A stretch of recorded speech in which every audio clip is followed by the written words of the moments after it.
interval 0 to infinity such that f1 equal to 1 and limit t tends to x t square fx minus x square ft upon t minus x equal to 1 for each x greater than 0 then f3/2। ये चार option दिए गए हैं, इसमें से पता करना है कौन सा सही है। तो चलो क्या करते हैं, सॉल्व करते हैं। तो यहाँ पर क्या है, limit t tends to x t square fx minus x square ft, क्या है ft upon t minus x equal to कितना है 1। तो अब हमें क्या करना है, इसको सॉल्व करना है। तो एक बार वैल्यू को पास कराते हैं, पहले चेक करते हैं कि ये किस तरह का फॉर्म है। तो मैं जहां जहां t होगा वहां क्या रखेंगे x। चलो तो ये हो गया x square F x minus X square x upon x minus x. तो देखा जाए तो नॉमिनेटर की वैल्यू क्या हो गया 0 और डिनोमिनेटर की वैल्यू क्या हो गया 0। तो ये कहीं ना कहीं देखो क्या हो गया 0/0 बना, और जब 0/0 बनता है तो क्या लगाते हैं एल हॉस्पिटल रूल। क्या लगाएंगे एल हॉस्पिटल रूल, क्या लगाएंगे एल हॉस्पिटल रूल। तो यहाँ पर जब एल हॉस्पिटल रूल लगाना है तो लगाते हैं। तो limit t tends to x।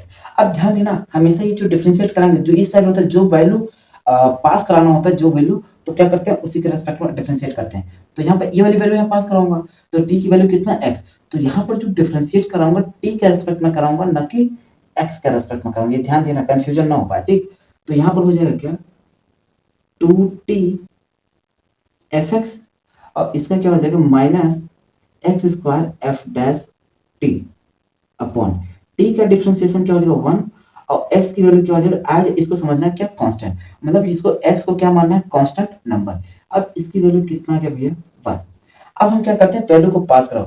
अगर वैल्यू पास कराने के बाद भी अगर 0/0 फॉर्म बनता तो हम क्या कर देंगे फिर से लगाएंगे क्या एल हॉस्पिटल रूल, और अगर नहीं बनता है तो फिर जैसे नॉर्मली सॉल्व करते हैं वैसे ही सॉल्व करेंगे। तो क्या हो जाएगा 2x fx minus X square F dash x upon 1।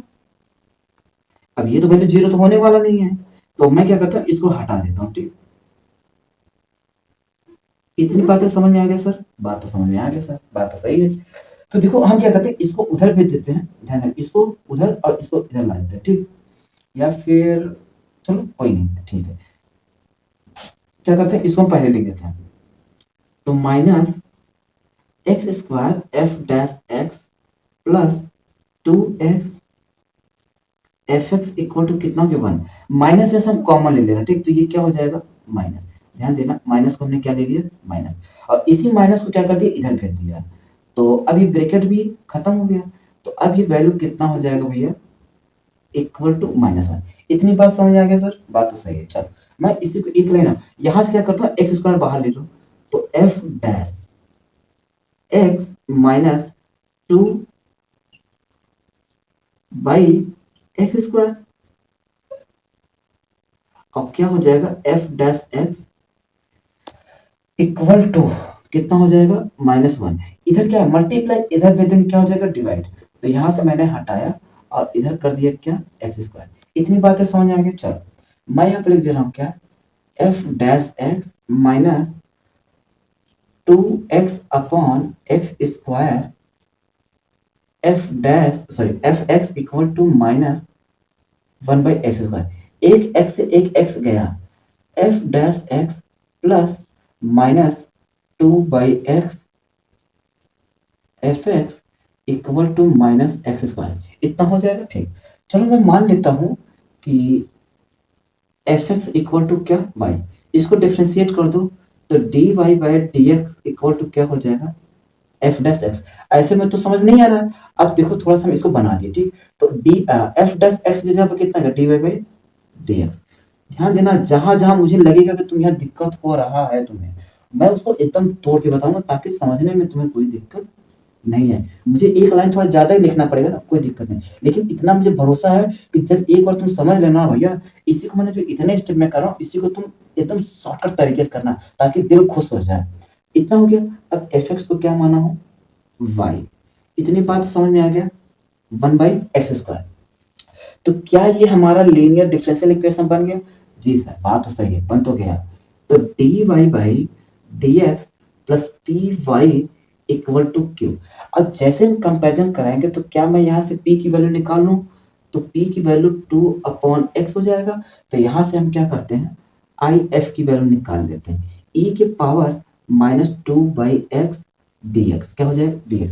अब इस -2 को हम बाहर कर देते हैं, तो इंटीग्रेशन e के पावर कितना हो जाएगा, 1/x dx। अब इसका इंटीग्रेशन करना, थोड़ा सा ऊपर देख लो, तो जब इसका इंटीग्रेशन करूंगा तो कितना हो जाएगा, e के पावर -2 log x। भाई 1/x की वैल्यू क्या होता है, log x। अब ये पावर इधर चला जाएगा तो कितना आ जाएगा, e के power log e base x के पावर -2। इसकी वैल्यू तो अब तो पता ही है कितना, 1। तो 1 इंटू एक्स के पावर -2, तो इसको क्या लिख सकता हूँ, 1/x के पावर 2 हो जाएगा। इतनी बात समझ आ गया।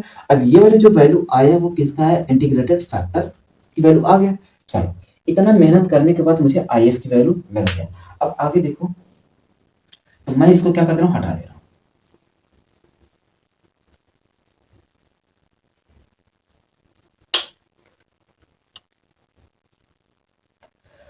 तो मेरा अब यहाँ पर क्या है, ये वैल्यू है। अब इक्वेशन क्या बनता है, अब ये इक्वेशन है y में, तो y into I F equal to integration I F into Q d x. बस वैल्यू रख दो, उसके बाद आंसर 1/x² इंटीग्रेशन 1/x²। और क्यू की वैल्यू कितना, माइनस माइनस बाहर लिख दिया, 1/x² dx।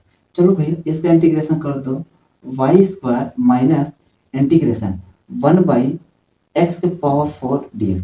तो अब ये कितना, 1/x के पावर 4, इसको अगर मैं लिखूं तो क्या x के पावर -4 लिख सकता हूँ भाई, जो डिनोमिनेटर में ऊपर जाएगा तो क्या होगा, माइनस हो जाएगा।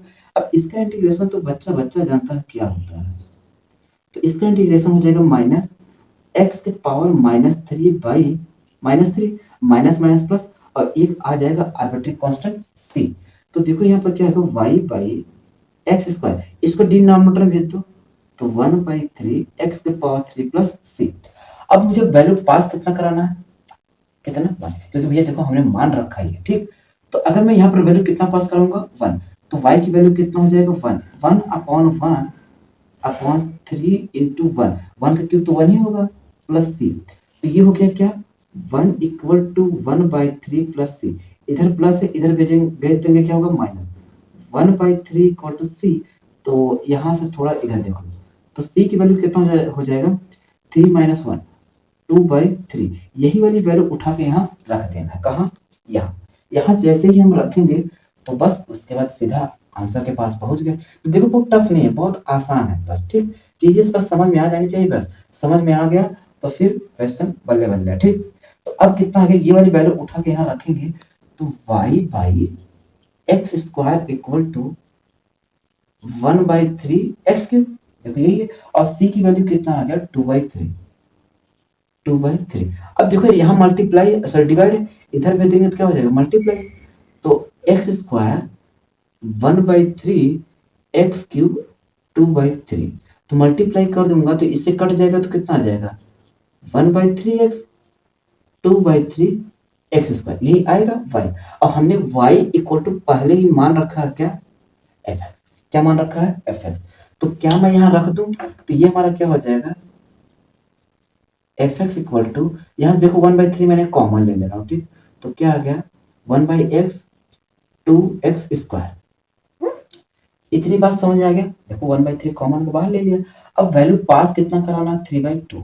तो f 3/2 1/3 1/3/2, तो ये 2 कहाँ चला जाएगा, ऊपर।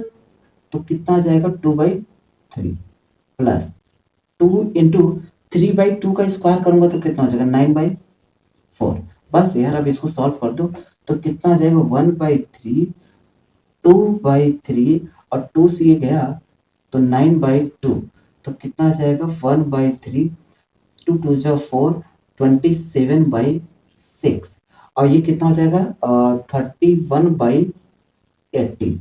यही हमारा क्या होगा आंसर।